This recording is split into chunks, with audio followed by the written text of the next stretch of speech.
রদ্রিগোকে নিয়ে যদি রিয়াল মাদ্রিদের সাথে রদ্রিগোকে নিয়ে যদি বর্তমানে কথা বলা যায় তাহলে এখানে 3টা পয়েন্ট ক্রিয়েট হয়েছে, যেটা কিন্তু বর্তমান ভবিষ্যৎ এবং অতীতের মতো বিষয়টা। যেমন এই 3টা পয়েন্ট হচ্ছে আপনার এখানে রিলেশনশিপ ক্লাবের সাথে এবং হচ্ছে আপনার ডাউনফল এবং কামব্যাক। সো প্রথমে হচ্ছে রিলেশনশিপ। প্রথমে দেখা গেছে যে রদ্রিগো খুব গুঞ্জন উঠেছিল যে রদ্রিগো ক্লাব ছাড়বেন, রিয়াল মাদ্রিদ ছাড়বেন, রিয়াল মাদ্রিদের সাথে রদ্রিগো হ্যাপি না, অর্থাৎ ম্যানচেস্টার সিটি দেখা গেছে, আর্সেনাল দেখা গেছে, টটেনহাম দেখা গেছে, যে কোনো ক্লাবে যেতে পারে। কিন্তু শেষ পর্যন্ত দেখা গেল যে রদ্রিগো ক্লাবেই থেকে গেছে। এরপরই যে বিষয়টা হচ্ছে রদ্রিগোর পুরাই ডাউনফল, অর্থাৎ পারফরমেন্স ড্রপ হয়েছে। 35টার মতো প্রায় 35টার মতো ম্যাচ রদ্রিগো কোনো গোল অ্যাসিস্ট করতে পারেনি, কারণ কোচ এখানে প্রায় 10 মিনিট 15 মিনিট 20 মিনিটের মতো সময় দিছে, এবং যার কারণে এখানে দেখা গেছে রদ্রিগো গোল অ্যাসিস্ট প্রায় 35টা ম্যাচের মতো, অর্থাৎ পুরাই ডাউনফল চলে আসছিল। এবং তারপরেই আসে কামব্যাক।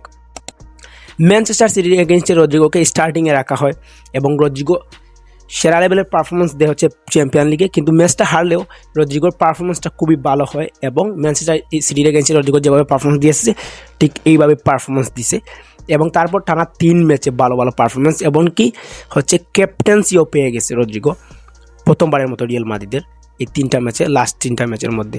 লাস্ট 4-5টা ম্যাচে রদ্রিগো যেভাবে রিয়াল মাদ্রিদের পারফরমেন্স দিচ্ছে, একমাত্র রদ্রিগোকে স্টার্টিংয়ে রাখার কারণে এবং খুব বেশি সময় দেওয়ার কারণে, যেটা আগে হয়ে ওঠেনি। এবং বর্তমানে রদ্রিগো কামব্যাক হয়েছে silent killer by Rodrygo. Silent killer আমরা সবাই জানি, এবং রদ্রিগো সাইলেন্ট কিলার পারফরমেন্স রদ্রিগোকে চিনতে হলে আপনার পেপ গার্দিওলা কিন্তু রদ্রিগোর প্রশংসা করে সবসময়, আমরা দেখছি।